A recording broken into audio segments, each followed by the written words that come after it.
Welcome to the Four Corners series for Workers and Resources Soviet Republic, and we're picking up on the 14th of August 1914. I'd like to start by saying a big thank you for your comments and feedback. You guys give me so much to think about, especially with respect to some of the historical comments I made, and also some of your feedback related to the new possible scenarios option that will be coming up on a future release according to the road plan. Now, what I want to do in this video is start with an historical introduction. What I noticed when I was editing the previous video was that trying to mix up historical references with the actual gameplay meant I was getting distracted and I wasn't really playing as well as I should do.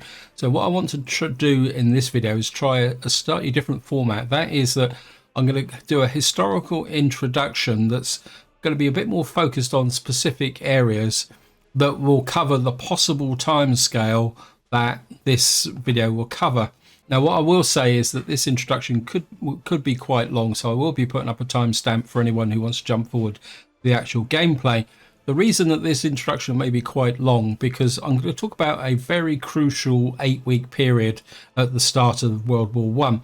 This covers a period from the 28th of July to about mid-September, because it was during this period when the actual conflict was very mobile compared to the very static image that develops later on in the war.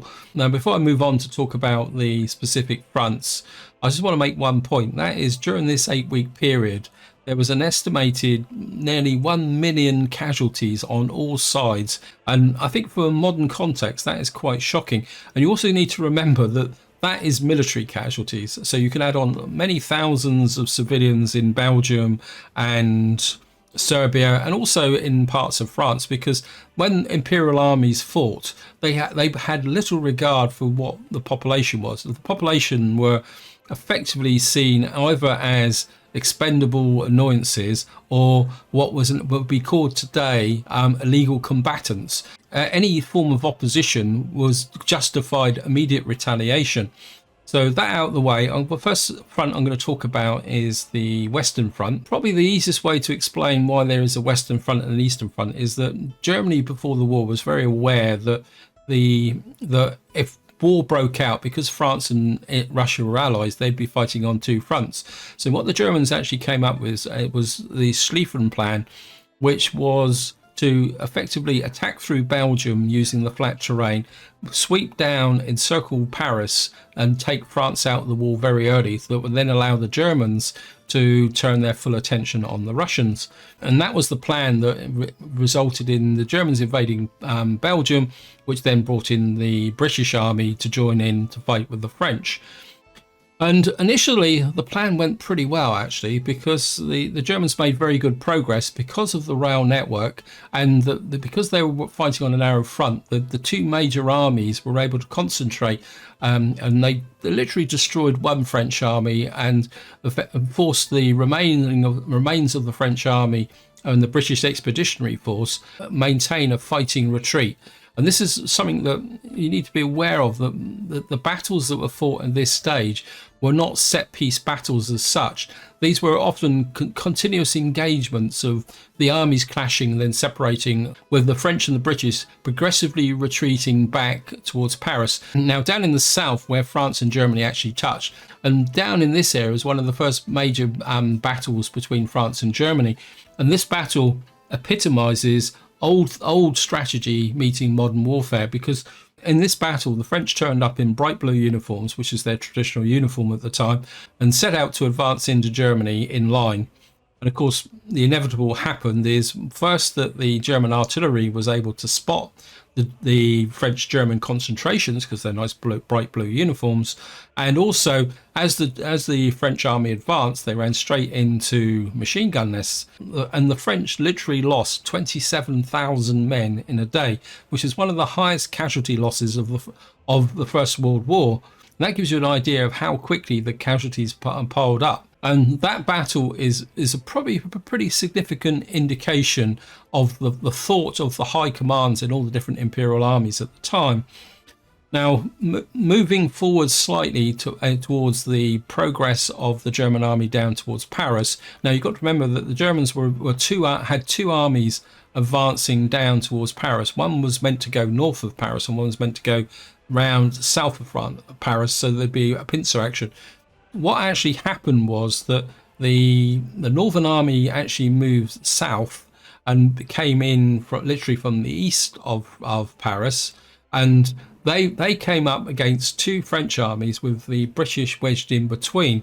And this is where the poor communication between the German armies started to have a negative effect on their advance, because not only could the two generals in the two armies not talk to each other, they actually manoeuvred so that they left a gap for the British Expeditionary Force to get between them.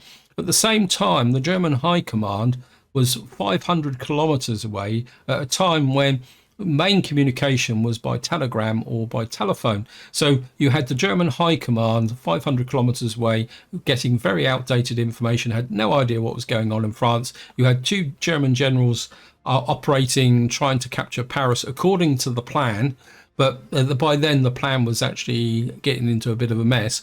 And then of course, what kicks in next is logistics, because as the British and French retreated towards Paris, their supply lines got shorter. As the Germans advanced, their supply lines got longer. And bearing in mind that they had to follow the railways. And of course, then the problem is further compounded by the Belgians actually tearing up and destroying their own rail network. And that resulted in less and less supplies getting to the German army. And that gave the French and the British Expeditionary Force time to organise a defence of Paris. And another kind of a side story here was the fact that the French army actually used Parisian taxis to move reserve troops from Paris to the front line, which wasn't that far away. And of course, the legend goes that the taxi drivers had their meters on all the time and were actually paid. And it's also interesting to note that many of the troops riding in these vehicles had never ever ridden in a vehicle before. And this actually represents one of the first mass movements of troops using vehicles as opposed to trains. Although the movement didn't actually help that much with the battle in the form of the number of troops arriving, it's one of those quirks that this period seems to be full of. Anyway, that aside, what actually happened is the French and the British were able to both split the German forces and then stop them. And then the Germans started to retreat, mainly because they were running out of ammunition and running out of supplies. And they actually retreated back across the Marne River. And that's why this battle was actually called the first Battle of the Marne. And they actually retreated to another river, which I can't at the moment actually remember what it is. And then they took over a bluff, and then the French and the British opposed to it. And it's at that point when the British commanding general, I think, turned around and said, dig in. And that was the beginning of the trench warfare in the West that was eventually to become known as the Western Front. And this is where I'm going to stop talking about the Western Front, and we're going to move over to the Eastern Front. Now, the Eastern Front consisted of two sectors. In the north, you had the Germans fighting the Russians in what is known as East Prussia, which is effectively now part of where Poland is. In the south, you had the Austro-Hungarian Empire attacking through the Carpathian Mountains. And what I'm going to do is talk about the northern theatre first, because in this area, the Russians did pretty well. They fought the German army in East Prussia, and they started to make very great progress, pushing the German army back. And then eventually what happened is the logistics, the supply lines were getting longer and longer, which goes without saying. And Hindenburg was then brought out of retirement, and what he did was he reorganized the armies, and he was able to stop the Russian offensive in what comes known as the Battle of Tannenberg. Now, the Russians actually had superiority in numbers, but one of the problems they had was supplies. And what Hindenburg was able to do was to destroy the Russian army attacking through Prussia. And then what the Germans did then was push the Russians back through Prussia, back out to the border which were between German East Prussia and Russia, because remember there was no Belarus there, and of course there was no Poland. Poland wasn't reconstituted back until after the end of the First World War, and the Germans were able to push a little bit into Russia, but then they had the logistics problems and command problems. So what effectively started to form slightly inside of Russian territory was another pretty solid Eastern Front. Now the big difference with this front is because of the wide open spaces of that part of the country, there wasn't so much as a trench line. There were some trenches, but it became a very mobile moving war, quite often with the different armies trying to find each other to fight. And quite often, whenever one side advanced, they ran into problems with logistics, and then they had to fall back, and then the other side would push back. So what you ended up with is this very much push backwards and forwards, but no one really able to make any progress. Down further south in the Carpathian Mountains, the Austro-Hungarian Empire attacked Russia with our good old friend Konrad von Holzdorf, who thought he was a fantastic general, and he pushed into Russia, and he was doing okay. But what he didn't realise is that the Russians were reinforcing considerably. And he effectively ran into the Russian army, and he, again, what was working against him was communication and logistics. In some ways it was like a kind of organised chaos, because units got lost often for days, they couldn't find each other, and eventually what happened is that the Russian army was able to gain the initiative and then start pushing the Austrians back into the Austro-Hungarian Empire. So there's this big push forward, then a push back, and then the Russians were able to catch Lemberg, and the Russians continued to push, and eventually they got to roughly around Przemyśl on the Polish border, and Przemyśl was actually a fortified town, and it was. And when you talk about the fortifications of this area, they weren't a big solid fortress built in, say, the medieval period. These were a series of circular forts that surrounded the town, and I've actually visited them, and they are quite formidable even today, and they're certainly worth a look if you ever go to that area. And what the Austro-Hungarians were able to do was fortify the town and hold off the Russians, even though they completely encircled it. But of course, eventually it fell. So the Russians were able to drive quite deep into the Austro-Hungarian Empire.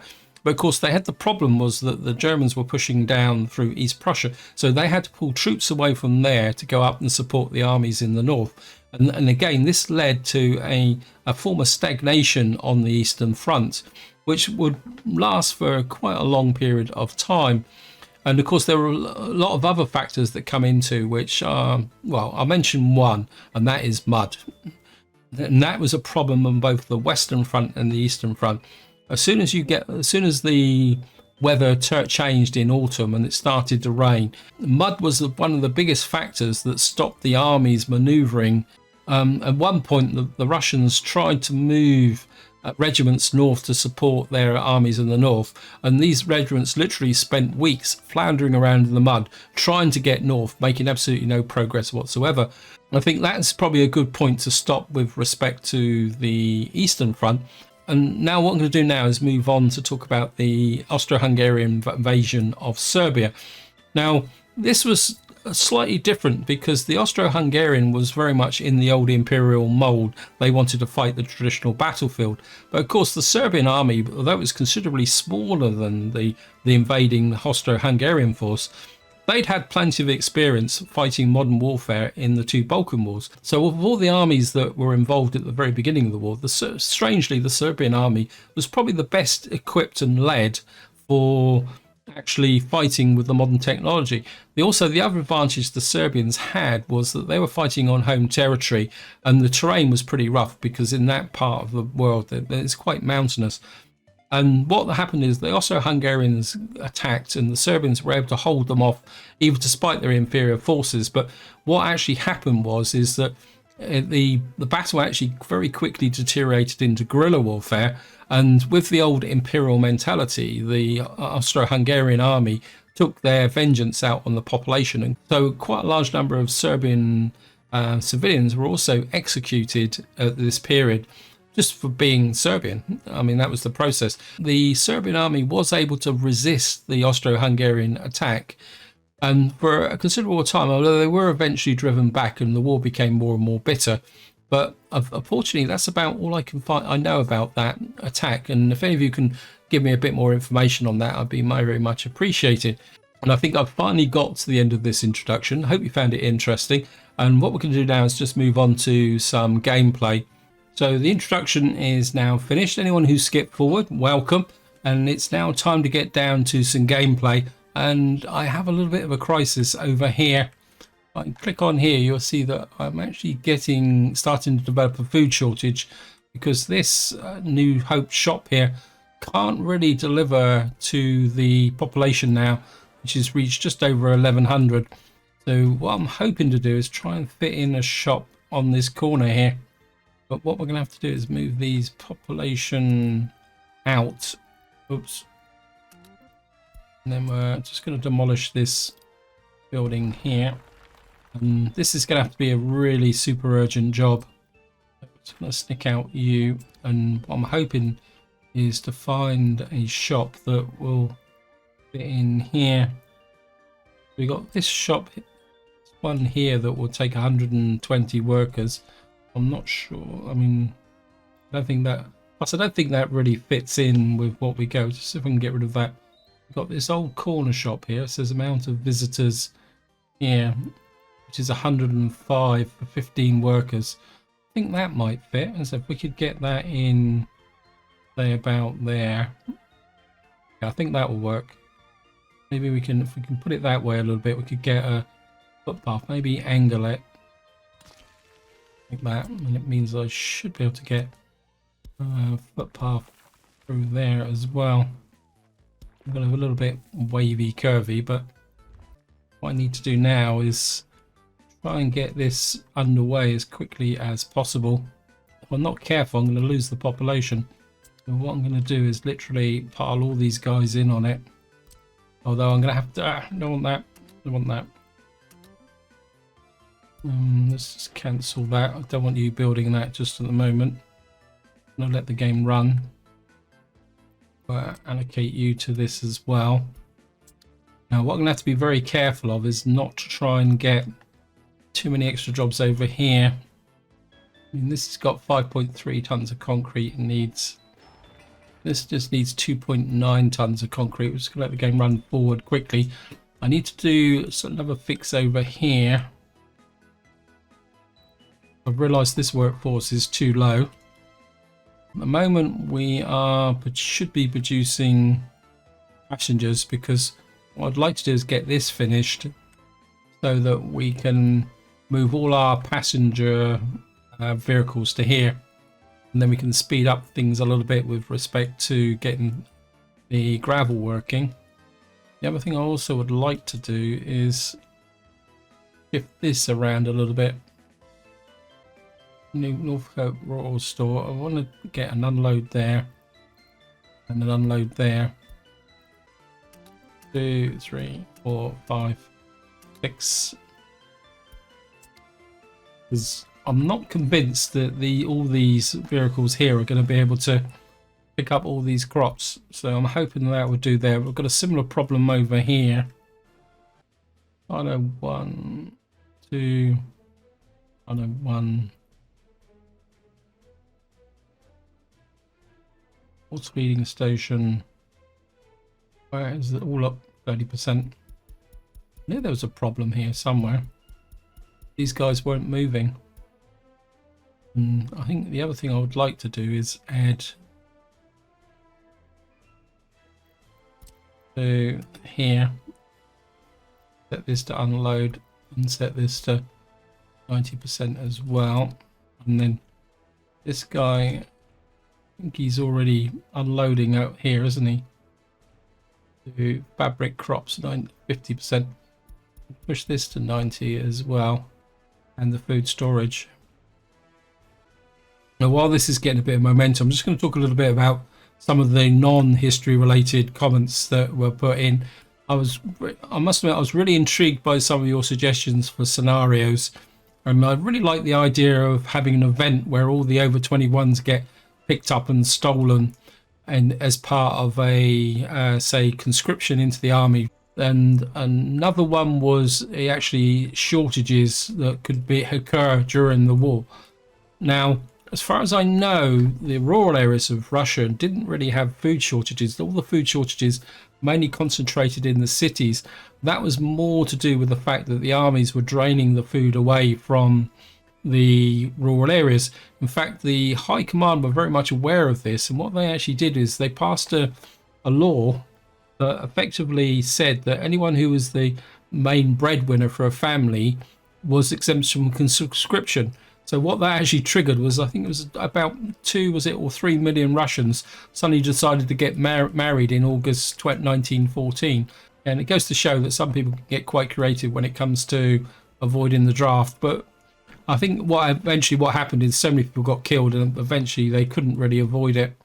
I think that's got that there. Now, somebody also posted a comment suggesting a name for the second village, but I've already named this Titusville, but I really like the name. So what I want to do is come out here, and that's what I'm looking at, because we got our new town out here. We got some coal here, although it's only going to be a very small amount. And what I'd like to do here is build out a town that will eventually become a port. So I think, so that I don't forget the name, we're going to put in a road through there, and then I think we're going to put up like the central crossroads there, and then I'd like to kind of curve this round a little bit like that. So we've got our main crossroads here. So I better put a crossroads this way as well, going towards the port there. I mean, it doesn't have to be 90-degree angles. And what I'm going to do is just drop the name in here, and the name is actually Svoboda, and it's for Svoboda. Hope that's the correct pronunciation. And I've been told that is the Czech for freedom. So our third village is going to be called Freedom. So we've got New Hope, Titusville to represent the oil. So we've now got this built. Good. And what we're going to do now is just send these guys down to here. I'm starting to move towards the idea that it's going to be probably better to have construction offices that completely contain a single vehicle type. And we're going to call you New Hope Workers, and of course we're going to, one of the things we're going to do is assign you to there, because that has to be built. Now what I would like to do, actually let me just see, what are you producing now? What I would like here is a couple of concrete mixers. Build that up there. And one suggestion I did get related to a steel shortage during the war, which I most likely will use during the Civil War, is actually drawing the steel from this area and effectively representing that the blacksmith engineers here are recycling old scrap metal to how can you say, to keep industry going. And this is something that was very much done actually in the UK in the Second World War, where a lot of old, very historic old railings were torn down to how can you say, provide the raw materials to build aircraft and war machinery. I mean, there's been a lot of debate since whether it was actually strictly necessary, but I suppose means is the means, and that's all there is to it. Are you actually allocated to here? I think we'll get you onto there as well. I want everybody kind of focusing here. If we can get some machinery in there as well to speed up the process. So I'm very much aware that I've got a population of 1,100 and we've got 586 workers. But if I don't get you can see here, the food is already dropping, so is the happiness. So if I can't get people in there quick enough, we may have a bit of a problem. So we do need to get this built as quickly as possible, even if it means sacrificing progress over here. But that doesn't mean that we don't have any progress at all here, because I want to do a bit of planning. Actually, just had a thought. You guys aren't even delivering to there. So, I wish there was a way that when you set these distribution offices up, you could set priorities. I suppose that might come eventually.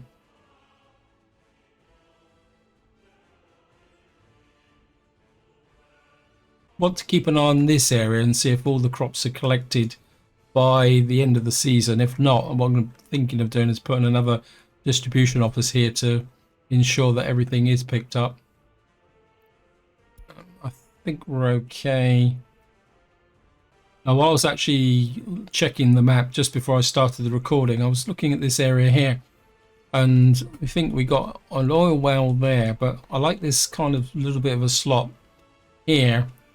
And what I'm thinking is that I need to be able to have a heating plant. What I'm liking is something like this. Let me just turn the ground around here is a little bit rough, and you can see this building's actually got heating connections on it as well.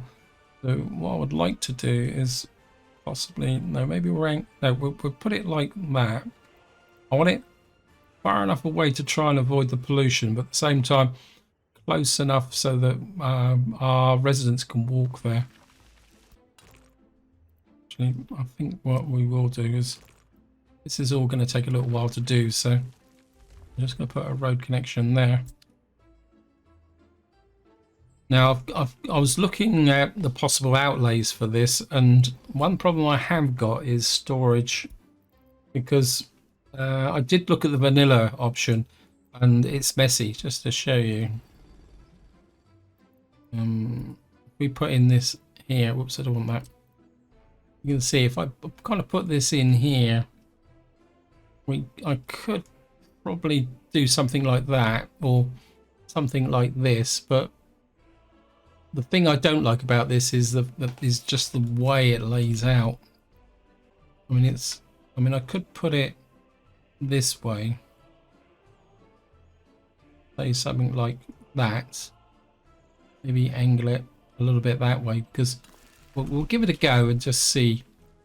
Because I mean, it does look slightly out of place, but what I would like, is to put the heating plant here, and then factory wise, I'd like to produce our own boards, so we'd have to have something like that just in there. I think that's a two-way road, so maybe we can just slip the carpenter's shop there, and then on the back here we're going to have the mine, and then out here I want the woodcutter's post, which is the same as the one that we've just built over the other side, as far as I remember correctly. Yep. And we're going to put the woodcutter's post in here, so maybe it will work. And like that. Trouble is can I get this road out? Yes, I can. And we are going to go straight for gravel, like that. I think I'd rather build this out here first and then connect that up. So will give us the connection to the woodcutter, the heating plant, and the carpenter's workshop. And of course we should have enough storage in here to store both wood and planks. The next thing I would like to, actually, let me just flip back to here, just turn that off. We got, this isn't full yet. Okay, let me just see if I can find. That's the covered hole. Okay, so where are the two passenger vehicles? Right, you've got people on them. You're just about to drop off there. We'll just keep an eye on you. Right, you've dropped off. I want you to go there. This guy is got still kind of wandering out. So he's got a little way to go yet before he drops off there. Keep an eye on him. Let's get back, and we've got a bit of asphalt. We need another 0.8 tons of concrete. Then we need 66 tons of bricks. That's going to be an issue. These guys sat around doing nothing. So are these. Right, they've finished this bit of road here. I think what I want is them to be very focused. So I think if we put you there, whoops, pause. You've lost your passengers or done something with them. I want you there. What I'd like you to do is to move into there. I'll rename this. Yeah, that's New Hope Workers, and we're going to rename you New Hope Concrete.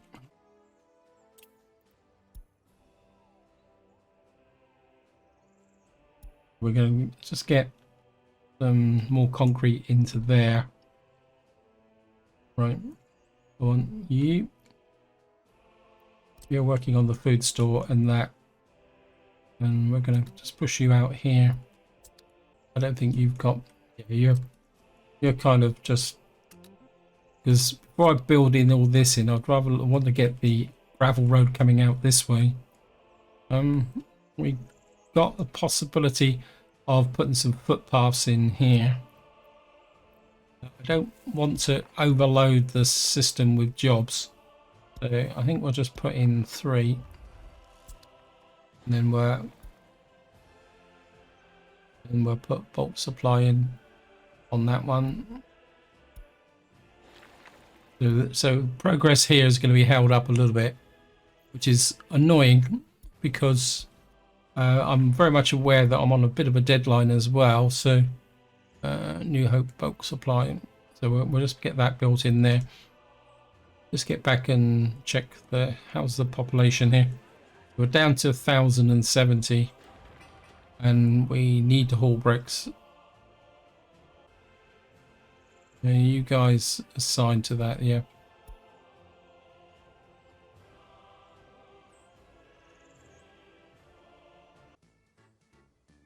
Where is all your vehicles?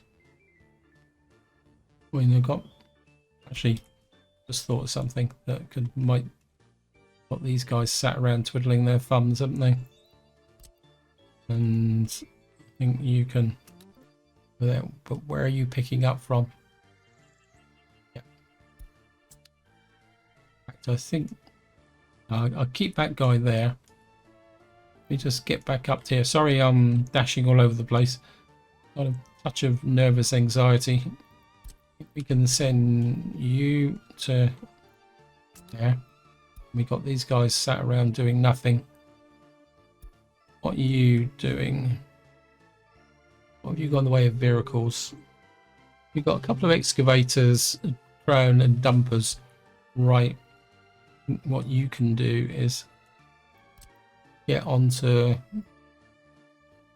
Actually, these are allocated to the other crews, aren't they? If I... Oops. I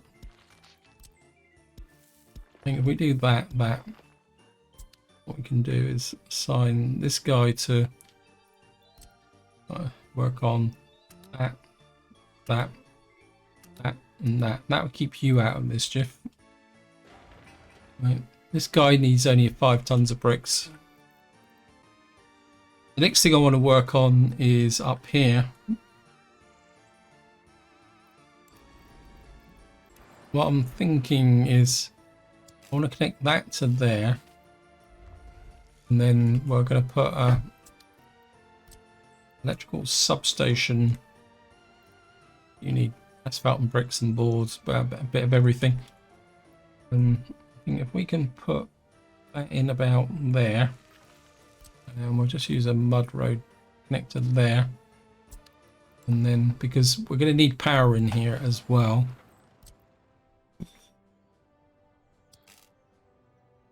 And I think I'd like to run up this road and then zoom across. Okay, let me just cancel that back a bit. Maybe we can zoom across like. Can we use the old footpath trick? If that will work.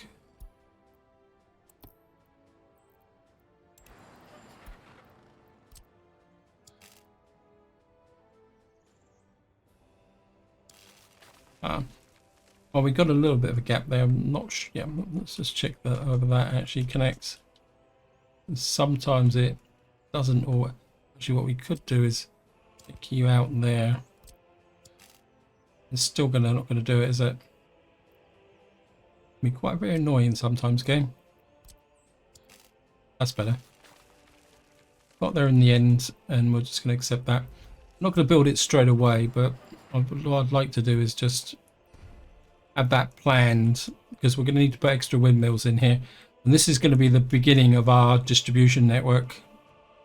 Well, it's going to be very kind of medium thread type approach. We need to just get those bricks coming in and the boards. I'm just going to do is just let the jobs run down.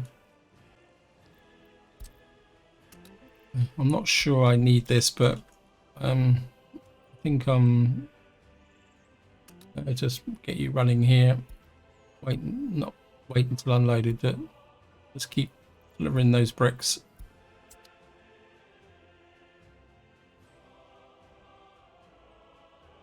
How are we doing over here? This is filling up. I think the extra work is in here. It's not brilliant, but let's just take a quick look at the props.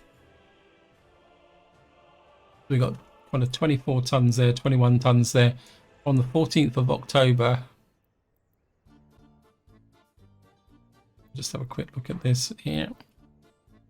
Yeah, I've got a feeling these fields aren't going to get finished in time, so that's just going to have to be a consequence we're going to have to live with. This guy needs bricks as well, so we're going to get a little bit of competition with the brick department, but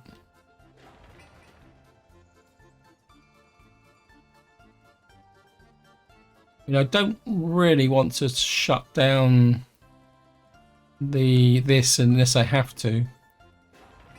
Right, this guy needs boards.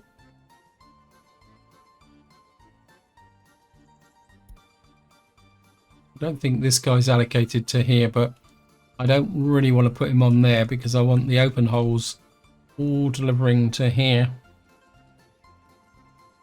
You delivering.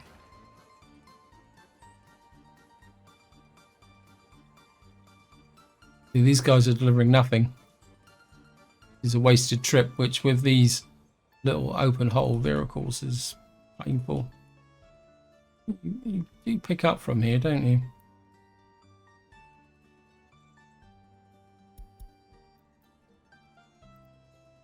.4 tons of bricks here. Because this is a growing problem. You can see here, food, 29 citizens now. Oops, no, don't want that. We're down to 1,031, so we really need to push this fairly hard. We got some boards and steel coming in. Okay, so we got 7 tons of boards. And we're just going to get some seals. We've got some bricks here. 2.4 tons of bricks, so 54 trips. So you're talking about another 20 odd loads at that rate.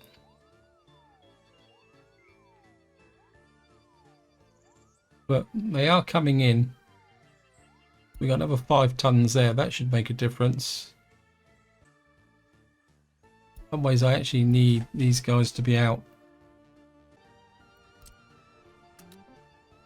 I think we need to get some of you out this way, isn't it? Delivering workers here.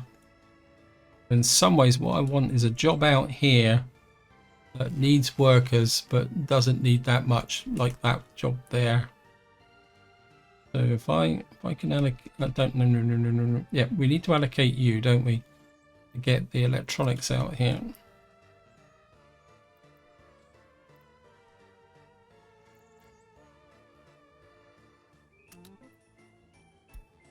Then we need you, not you, you to deliver the boards. And then, actually let's do it this way. And we got the workers here as well, so get that built.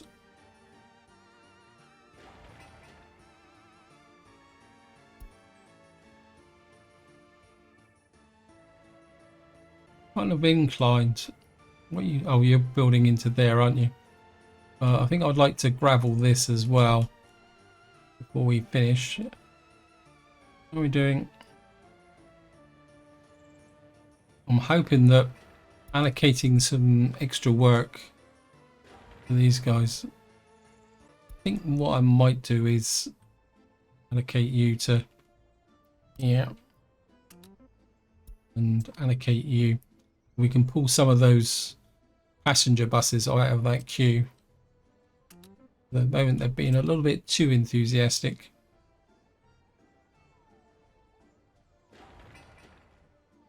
So we've got down to 49 tons of bricks. I think what we might be getting just coming in here is the last load. Nope. Nearly the last load of boards. Let me just see if that finishes the delivery of the boards. Yep, so we've now got all the boards delivered. We just need the bricks to be flowing. Yep. So we can build anything now as long as it doesn't need bricks. You need bricks, goes without saying, doesn't it? I can almost guarantee you need bricks. No, you don't need bricks, you need concrete and gravel. We need to build that road first, which means we need to build this out to here. This is gravel and boards, but we don't have the road connection. Yeah, I think what I might do is, I think I'd like to put that in, and we'll assign a road crew and bulk supply to them and get them underway. And just keep an eye on these guys. Yeah, you've got unfinished footpaths. In fact, we'll just assign you to there. Certainly would like to gravel in this section of road as well, because I think this is the storage that's going to deliver the wood to the smokehouse, or the wood and yeah, because the crops will come in from here. Which means we're back over to here. These guys are still kind of crowding.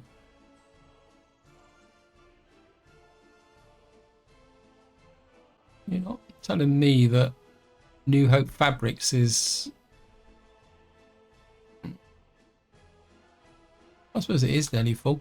I think if these guys are kind of sat around doing nothing, or not very much, if I flip, you're silo 1, aren't you?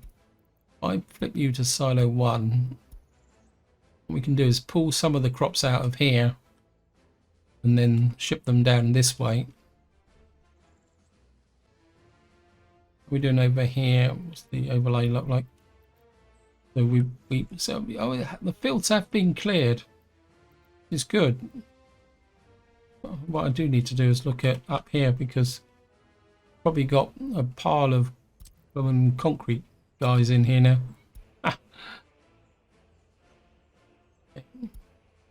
What I could do is, let me just pause. That's the current production, and let that run. Can I add you to out here? Yes, I can. What we can do is concrete. We can add you there. So if you get a job involving concrete, at least we can use that concrete maker.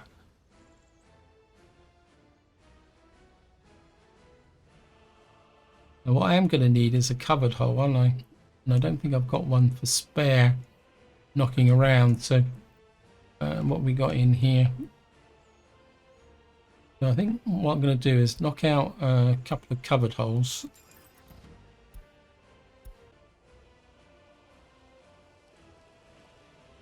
Because we're going to need a covered hole to bring the food down to here for people to be able to eat. So we're down to 37 tons. We need 2.6 tons of steel. Ooh. Small fire station. Oh, am I building the small fire station out here, am I? 16 tons of bricks.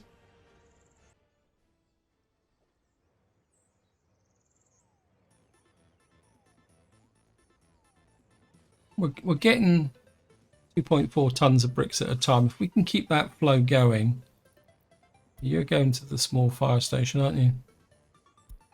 In Titusville. I think if we can keep the flow coming into here, we've got no bricks here now, so we're kind of being a little bit held up now with the overall progress. Oh, I really want to get this finished in this part. The other thing I need to be aware of is that we're running out of space, although if our populations, yeah, we're down to 929 now. This could be a disaster.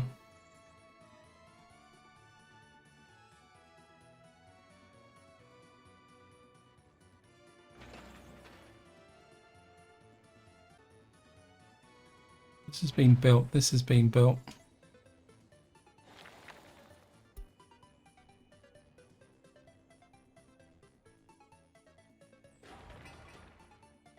This guy's waiting for boards.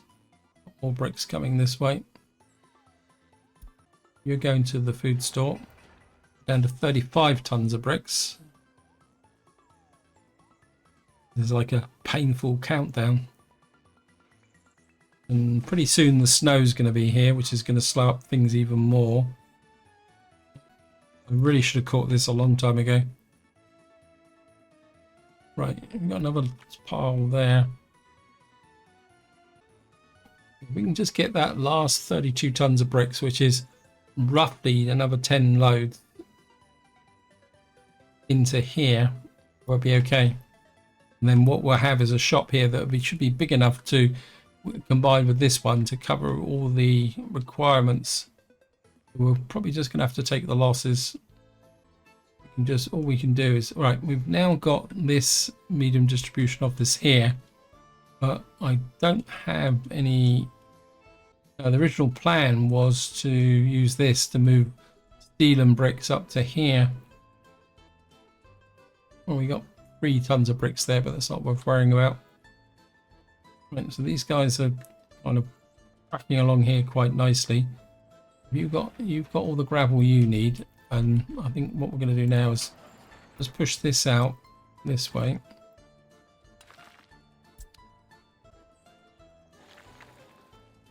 Well, if I don't build it, I'm going to forget all about it. So bulk supply, and you might actually need workers for this one, so add you there. And then we'll build New Hope Road crew.